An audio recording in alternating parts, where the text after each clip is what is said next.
child hearing and seeing the bombings in Palestine. And as I grew older, I realized that they were strategic in their targets. Guess what was usually the first thing they bombed? That's right. It's the electrical and communication networks, as we also last week in Gaza. It struck me, if an enemy can strategize to break us, why can't we strategize to remain unbroken? And that thought was a beacon of hope, and therefore began my journey into exploring the complexities of electricity. As my knowledge and passion grew, I started imagining new possibilities. Like if we could localize the damaged electrical equipment caused by an attack, and identifying the remaining healthy ones, and therefore, my research was able to understand the efficiency of electronic device. And every electronic device, much like us humans, has a life cycle.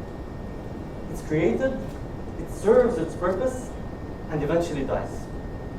And this life cycle process is echoed through a high frequency signal called partial discharges, or PDs. So my research builds on this phenomenon of PDs using AI technology. However, AI models are like newly born babies. They require a lot of data and a lot of training to give us the outcome we desire.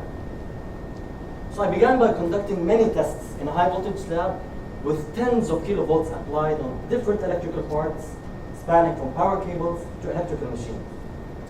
But the problem we faced later on was that the PD data was packed with a lot of electrical signals, which we engineers like to call noise.